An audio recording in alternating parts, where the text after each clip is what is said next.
I guess so. Can we start with your name, please, and Sure. identify who is here, please? Good afternoon. My name is Natasha Sinclair. I'm the Division Chief of the Civil Rights Division of DA's office. To my left is Jules Johnson. He's assigned to Civil Rights. To my right is Fox Curl, who's also a prosecutor assigned to the Civil Rights Division. So what do we have here? What we here? Oh, I thought we were doing question and answer. That's why I'm like waiting for the question. Well, let's start off with these three indictments. Obviously, it seems like it took a while. Can you start off by saying why it was such a long process? I can tell you this, all three of us came to work for Mrs. Ogg. So we've only been at the office since January. We've inherited a number of cases, and we're going through all of them on a case-by-case basis. And let's talk about these cases. First off, let's start with that sergeant and what is alleged here. Okay, what's the question? What would you like me to answer? The sergeant Carrizales. Let's Yes. talk about what he's allegedly did and the case itself. What you Sure, guys have. that case is assigned to Mr. Curl, so I'll let him talk to you about Carrizales. Yeah, just come in. Sure. Come to the Obviously, a lot of cases to cover. You just stand straight. Yeah, stand up straight for us. Say your names. My name is Fox Curl. I'm Assistant District Attorney with Dog Administration and Civil Rights Division. How do you spell that, sir? Fox space CURL. Okay, so let's talk about Carrizales and the case here. Grand jury indicted Sergeant Carrizales for aggravated assault as a public servant. He faces 5 to 99 years or a life sentence under these charges. And I know what we last knew about this incident, he struck somebody with an unknown object. At this point, can you guys specify more on what happened and how he struck this victim? We can't elaborate on that. Okay. Can you talk about the nature of what's the allegations? The allegations. What the grand jury has indicted Officer Sergeant Carrizales for is as much as we can discuss the actual facts of the case. Would you mind describing it? The grand jury indicted him for assaulting Ismael Garza with an unknown object on October 18th, 2015, and true-billed him on aggravated assault as a public servant. Were He charged? had a prior disciplinary record? I can't comment on that. Were charges dropped on the victim? Charges against Ismael Garza were dismissed some period of time in the past. Okay. Do you know the nature of the situation? What may have instigated or? We can't comment on that. Was Sergeant Garza on duty or what was he doing? The allegations are is that he was working an extra job out at a plant down in Pasadena, working traffic control. And then what happened? What leads to the allegation? We can't comment on the facts of the case at this point in time. Understand that it is, it's a pending litigation. It's a pending case, right? So we can't comment on pending litigation. So these types of detailed questions that I know you all want answer to, we're just not able to give. Is Sergeant Carrizales currently on the job? Is he on leave? I don't know what his status is with the Sheriff's Department. I do know that he did surrender yesterday and is posted bond. You'll have to speak to the Sheriff's Department about it, what's the status of it with him as a deputy with the office. Can you guys talk about these charges? And obviously, I'm sure you're trying to send a message. Certain things that are alleged here will not be acceptable. I mean, can you guys comment on that? We're not trying to send any message. We investigate all crimes of excessive force against any citizen of Harris County. We know that there are good cops out there. We 100% support them. Okay, so this is not a message or an indictment against police. This is not that. We investigate cases on a case-by-case basis. Can you talk about, the situation with this? I mean, are background checks done to, with the employees? What are some of the things that you might be doing differently after this? Is this a learning situation, or will things just be business as usual? I truly don't understand your question. Background checks on whom? I mean, will things be different? What will change after this, if anything at all? Change in terms of anything you're learning from this situation? Again, we investigate and prosecute cases on a case-by-case basis. No case is the same as the one you did yesterday or the one you will do tomorrow. So it's not a, in each case you certainly learn something, but I can't give you in generalities what are we going to learn from this. Can we expect to see anything more like this? Are there other similar cases awaiting a grand jury? Again, we investigate cases on a case-by-case basis.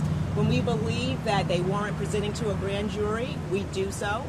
Okay, and the grand jury makes a decision in terms of when a crime was committed, and that's what they did in these cases. Can you talk about the other two cases, the jailers, the charges they're facing, and sure, and those will be handled by Mr. Please. Johnson. And your first and last name, spell it for us, and title, obviously. My first name is Jules, Jules. Last name is Johnson, usual spelling. I'm an assistant district attorney with the Civil Rights Division under the elected district attorney general. And talk about the two cases, if you can specify anything on the case as far as what they're being charged with, and go from there. Detention Officer Holly is charged with 2 separate counts of assault with 2 different complaining witnesses, both stemming from incidences that occurred inside the 1200 Baker Street Jail. Detention Officer Holly, both of those are misdemeanor charges, Class A misdemeanor charges. Range of punishment is 365 days in jail up to a $4,000 fine or any combination of the 2. Detention Officer Dylan Goddard was also a detention officer in the 1200 Baker Street Jail. He is charged with the 2nd-degree felony of aggravated assault. The range of punishment on that is from 2 to 20 years in the institutional division of the Texas Department of Corrections, and a fine up to $10,000 or any combination of the 2. I mean, we're talking about some serious allegations here, some serious charges too.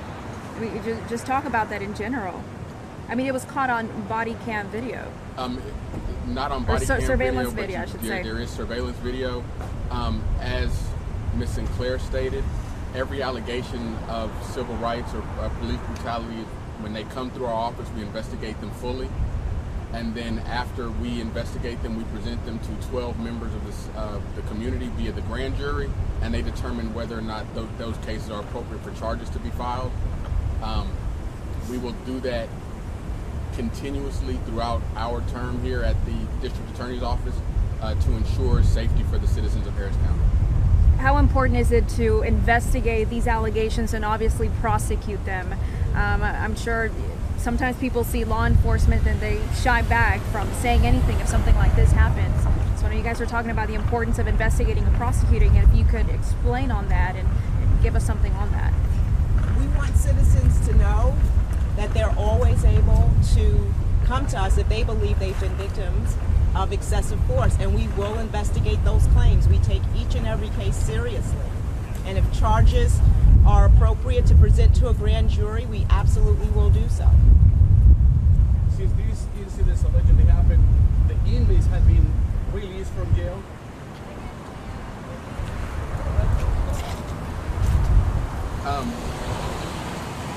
That is a kind of weird question to answer. There's certain privacy issues that we want to keep intact as far as the persons, the complaining witnesses in this case. So at this time, at this early stage, I don't think that that's appropriate to answer.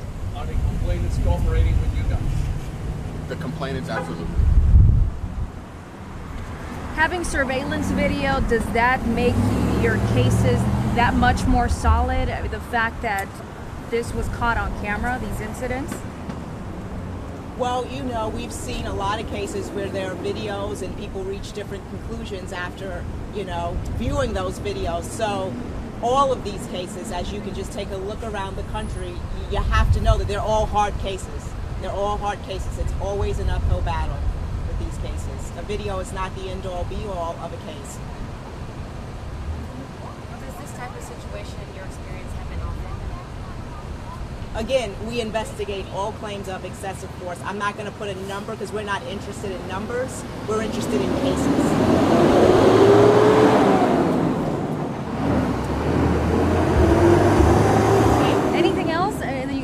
Can give on this, can say about all 3 cases? No, we think we've done enough. Thank you for coming out. Appreciate your time. Can you guys say your name, please, and your position? Sure. Natasha Sinclair, I'm the Division Chief of the Civil Rights Division of the Harris County DA's office. Fox Curl, F-O-X space C-U-R-L. I'm Assistant District Attorney with the Civil Rights Group. Jules Johnson, J-U-L-E-S, last name Johnson, usual spelling, Assistant District Attorney for the Harris County District Attorney's Office. Okay, thank you.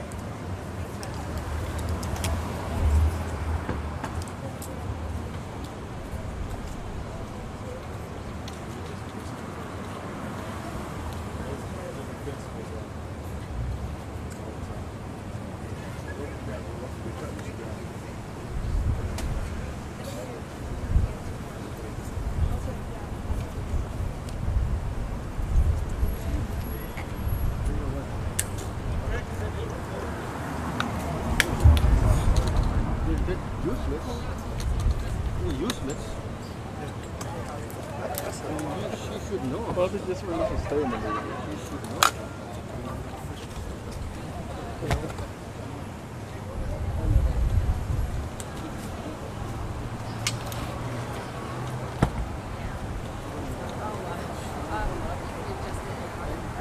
They get paid the big bucks. Useless.